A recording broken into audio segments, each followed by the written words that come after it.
Worry isn't a rational response.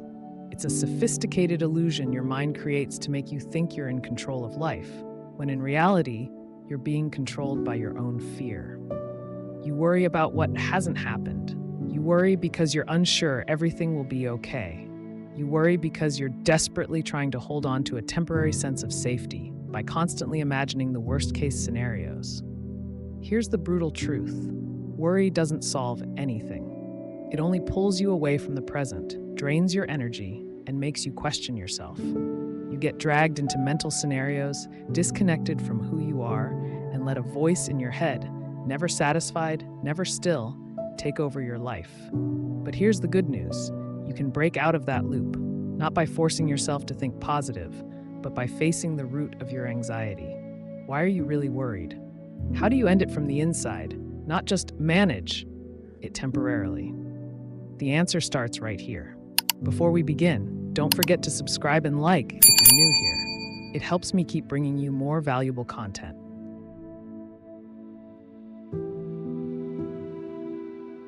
Worry isn't the main issue. It's just a symptom. Like a headache doesn't just show up for no reason. Worry is an internal signal that something's being hidden, ignored, or suppressed for too long. And if you only try to calm down or think more positively, it's like putting a bandage on an infected wound. Carl Jung called the parts of ourselves we reject the shadow, the memories we want to forget, the emotions we're ashamed of, the traits we believe we shouldn't have.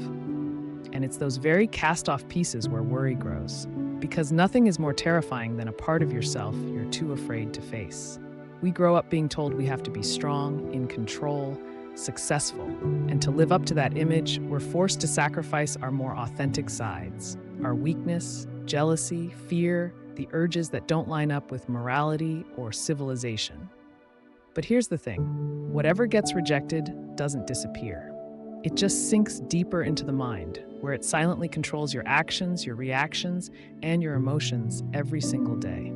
Shadow work is the journey into that place. Not to beat yourself up, not to blame the past, but to open a dialogue, to recognize, to reclaim your power. When you dare to look your fear in the face, it loses its grip. When you trace your not good enough feeling back to where it started, it loses its weight. And when you accept the shadow as an essential part of your humanity, worry has nowhere left to survive. There's no quick fix, no easy way out.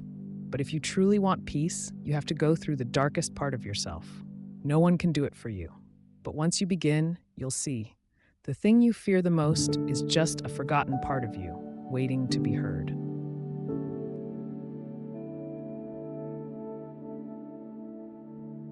Have you ever wondered if those random coincidences in life aren't actually random at all? That certain events happen with such perfect timing, with the right people in the right context, that you can't help but sit back and ask yourself, is something orchestrating this? Carl Jung called it synchronicity, not superstition, not mysticism, but a different way of seeing life, where things don't just happen because of cause, but because of meaning. The problem is, when you're stuck in worry, you lose the ability to notice it. Worry locks your world into a rigid linear map where everything must be planned, must be controlled. Anything uncertain becomes a threat. You dive into analysis, prediction, and micromanaging every detail. You lose the space to hear your intuition, to notice the subtle but deeply meaningful signs. You stop trusting the flow of life and start trusting only your own calculations. But life doesn't run on rigid logic. Opportunities come when you least expect them. A book lands in your hands right when you need guidance. A stranger says exactly the words you needed to hear. A brutal failure turns out to be the door to a whole new path. Not because fate is pulling strings, but because when you live in alignment, present and connected to your true self, you start to move in sync with something greater than you. Synchronicity can't be forced, but it can be noticed. And the one thing that keeps you from seeing it is worry. When your mind is stuck in what if, you can't see what's actually unfolding right now. Trust doesn't mean sitting around waiting for miracles. It means doing your part, then letting go at the right time, opening your eyes and letting life do its part. The right things will come, not when you're anxious, but when you're ready.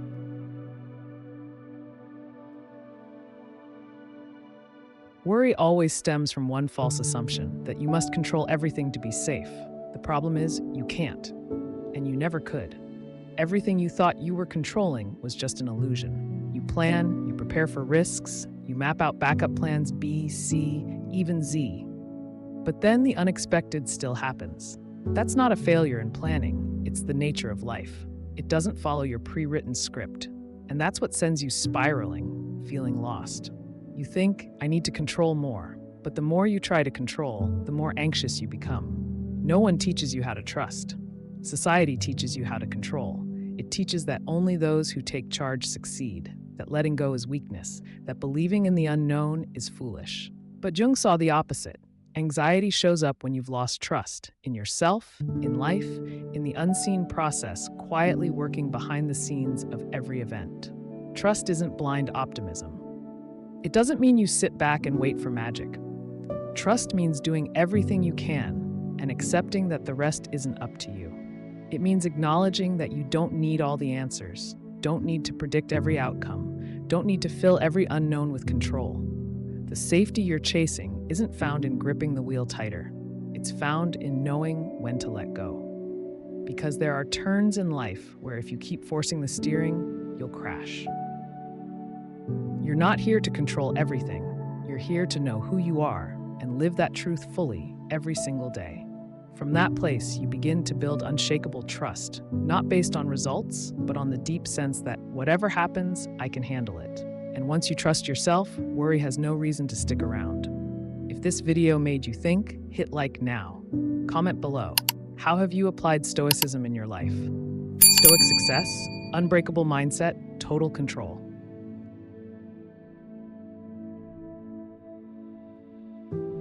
You worry because you're living a life that doesn't belong to you. It sounds simple, but this is the deepest tragedy of most modern people. They trade their inner truth for external approval.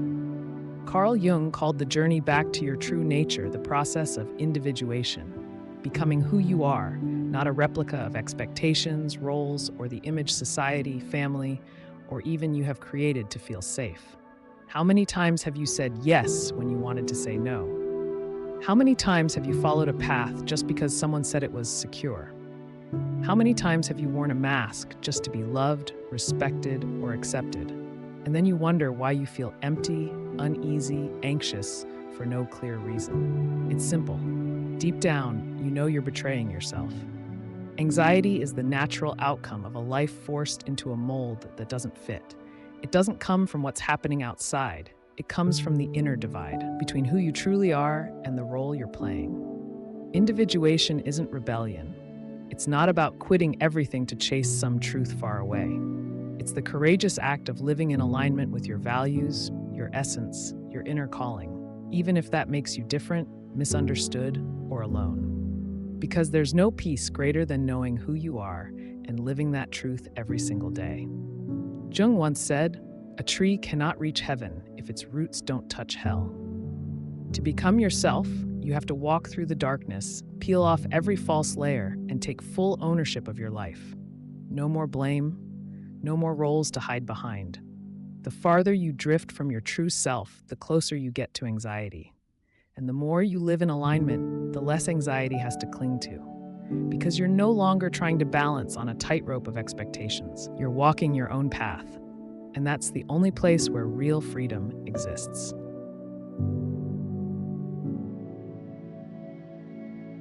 Everyone tells you to let go, but no one teaches you how. And no one tells you this: resistance is the fastest way to feed anxiety. The more you tense up to avoid worry, the more worried you'll feel. The more you try to control, the more out of control you'll feel. That's the brutal paradox of the mind.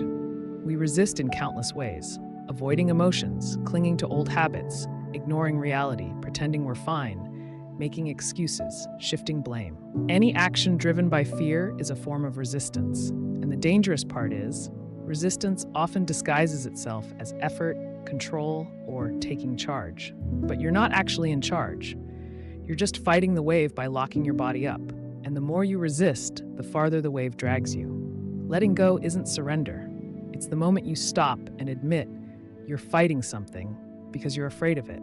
And that fear is the one running the show. Letting go is the most conscious move you can make. It's not easy because you've been trained to tense up. You've been taught to control. But life doesn't care about your script. It doesn't revolve around your desire for certainty. It follows its own laws. And if you want to go far, you'll have to learn how to loosen your grip. That doesn't mean doing nothing. On the contrary, you act from a place of stillness, clarity, and calm, not from fear or impulse.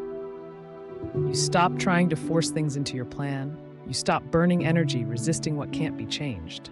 And in that space, you discover a new kind of freedom. Not because everything is fixed, but because you're no longer being dragged.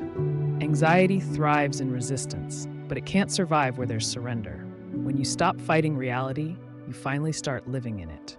And that's when you realize things were never as scary as you thought.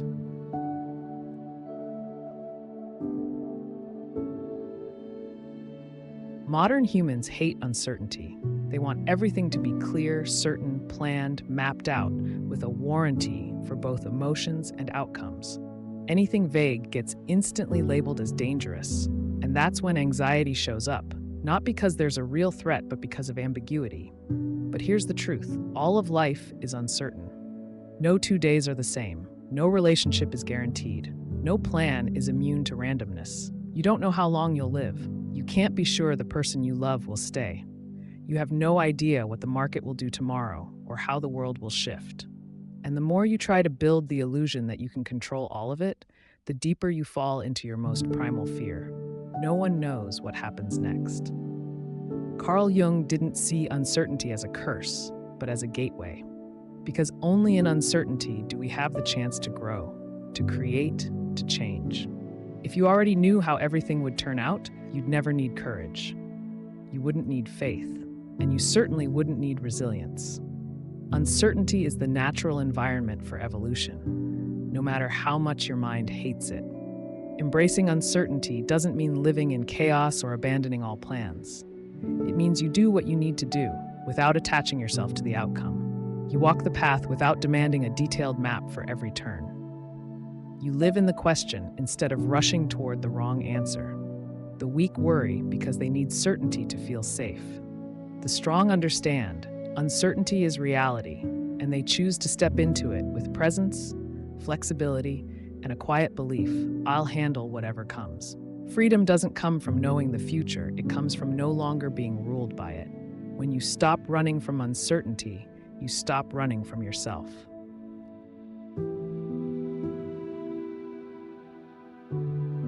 Your mind is not your ally.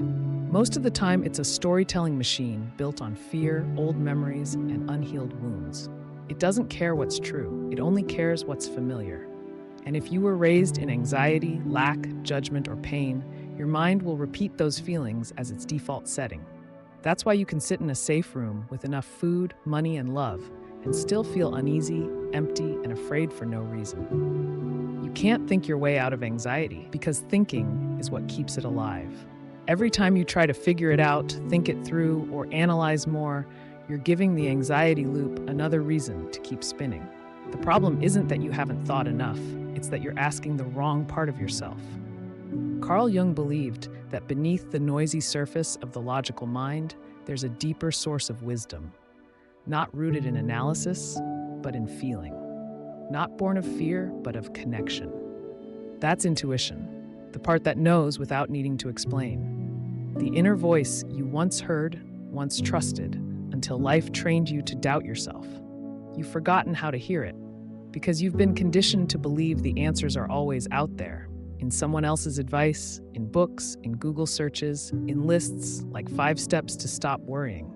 But the truth is, the most accurate answers always come from within, not from your head, but from stillness. Not from fear, but from presence. Inner wisdom doesn't promise you'll never fail, but it gives you a foundation that can't be shaken, a sense of security that isn't tied to circumstances. And when you live from that place, anxiety loses its power, because you're no longer chasing the answer, you become the answer.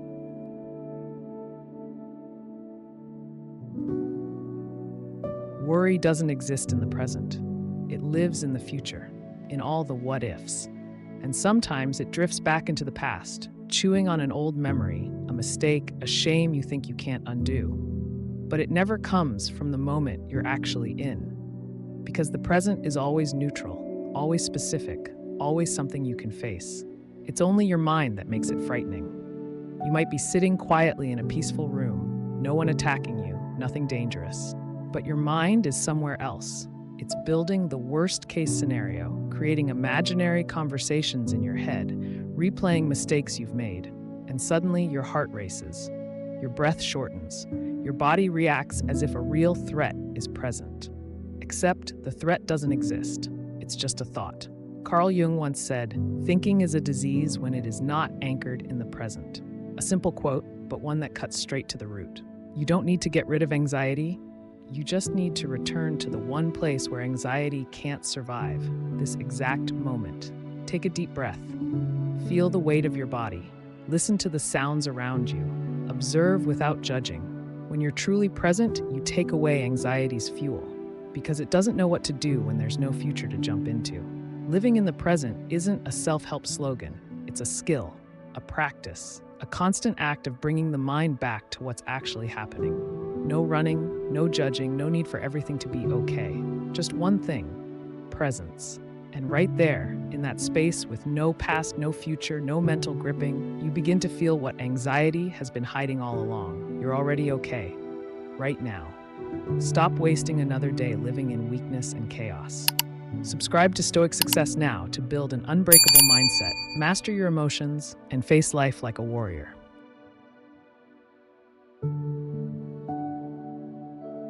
You think you're worrying alone.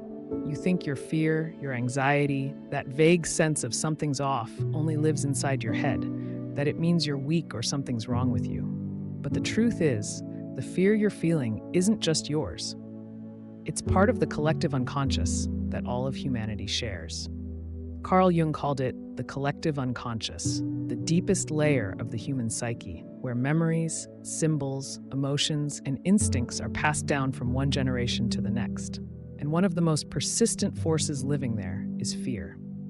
For thousands of years, anxiety was a survival mechanism. Our ancestors lived in unsafe environments where a single sound could signal danger.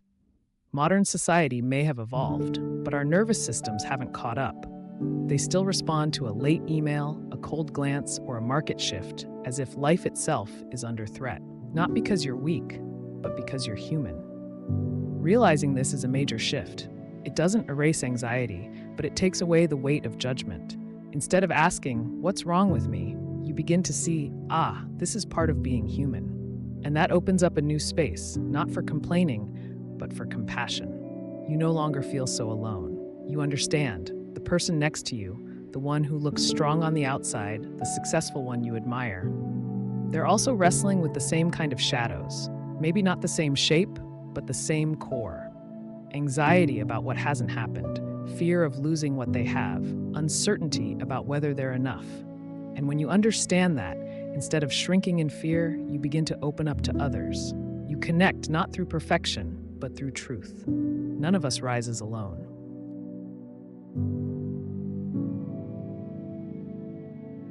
Anxiety doesn't show up randomly.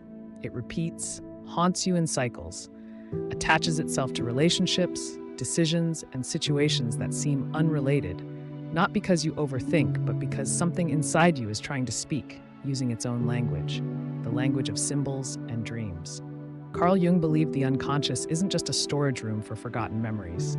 It's a living system, always active, always sending signals.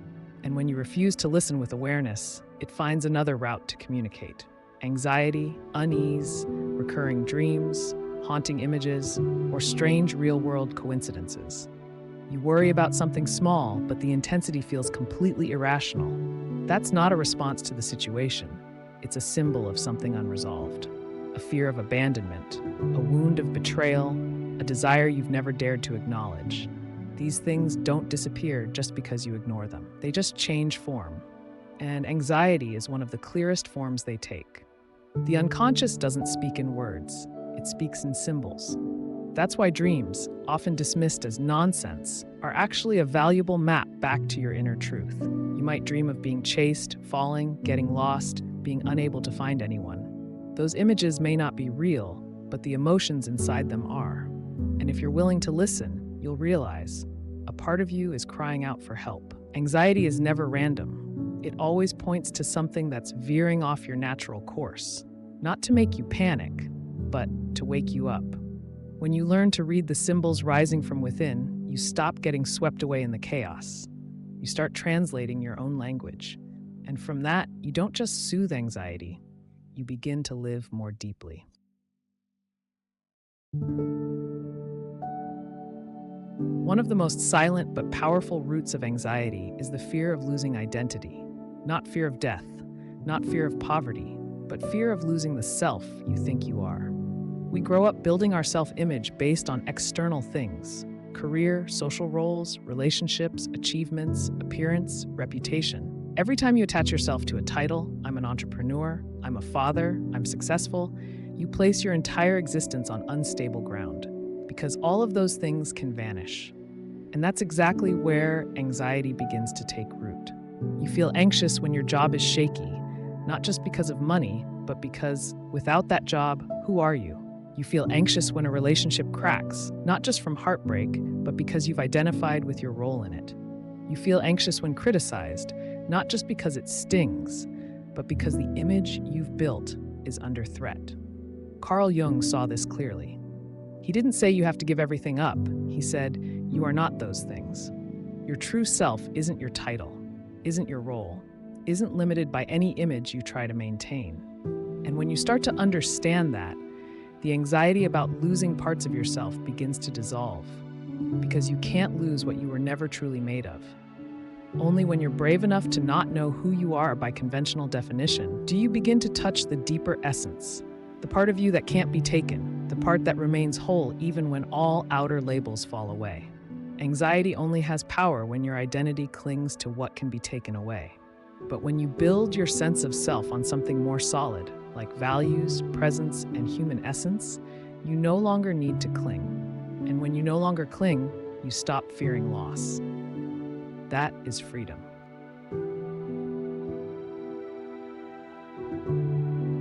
Anxiety is the direct result of an ego obsessed with certainty, and nothing sends the ego into panic like stepping into the unknown. We often mistake the ego for confidence or personal strength, but in truth, the ego is a fragile mask built for survival in society. It needs validation, it needs control, and above all, it needs everything to be clear. Nothing makes the ego more anxious than an unanswered question, a vague future, or a choice with unpredictable outcomes. So, to protect its illusion of stability, the ego starts generating anxiety. It pretends that if you think long enough, deep enough, thoroughly enough, you'll be safe. But the truth is, no amount of thinking can replace accepting the unknown. In the hands of the ego, anxiety becomes a fake control mechanism, a desperate attempt to freeze a world that never stops changing. Jung understood that truly transformative experiences, awareness, creativity, healing, only happen in the realm of uncertainty.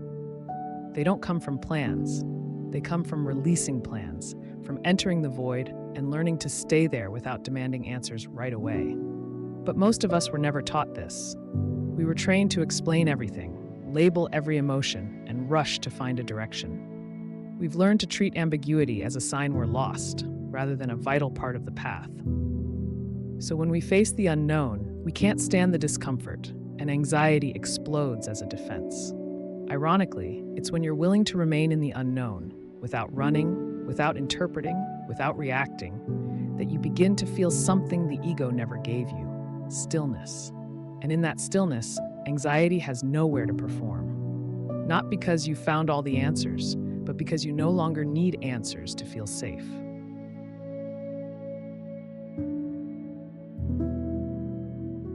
Nothing triggers anxiety quite like dealing with other people. Because in relationships, you're not just facing the other person, you're confronting your deepest fears. Fear of not being enough, fear of rejection, fear of being unloved. You think you're anxious because of how they responded, what they said, how distant they were today, how warm they were yesterday. But really, you're anxious because of a sense of instability that already lives inside you. They're just the mirror. You're not truly worried about them.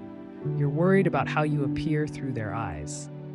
Anxiety in relationships rarely comes from the present. It comes from the past, from times you were abandoned, unheard, dismissed, or hurt when you opened up. Those wounds are still there. And every time you get close, every moment of intimacy, those old scars get touched. Your mind immediately kicks into defense mode, analyzing, doubting, controlling, clinging, or withdrawing. You call it love, concern, sensitivity, but really it's fear in disguise. Jung didn't suggest fixing, adjusting, or trying to control others to ease your anxiety. He urged you to observe yourself. Where is this emotion coming from?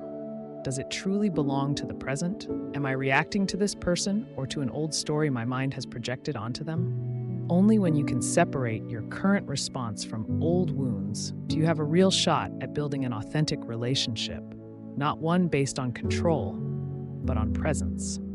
Not by finding the right person, but by becoming the person who can stay with their own emotions without letting them destroy the connection. Anxiety doesn't need to disappear for you to love deeply, but you do need to see it clearly, so you don't mistake fear for love.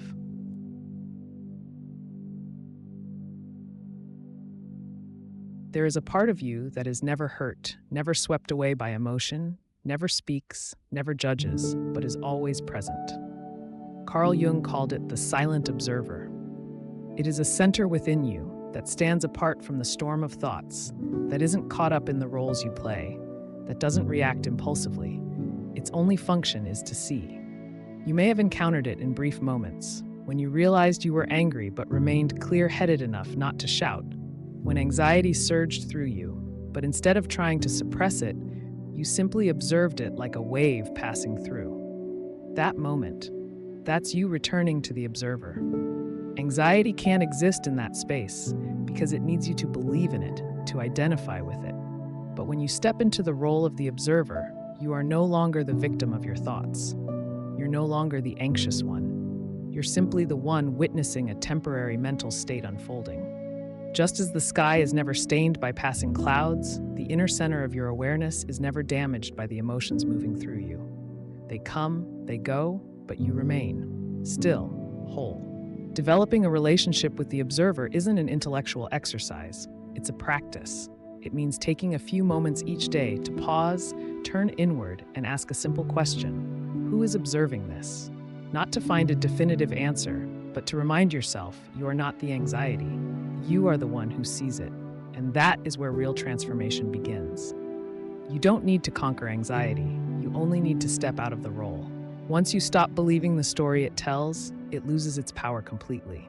The silent observer doesn't promise an easy life, but it gives you a kind of power no fear can touch. The power to be free within your own mind.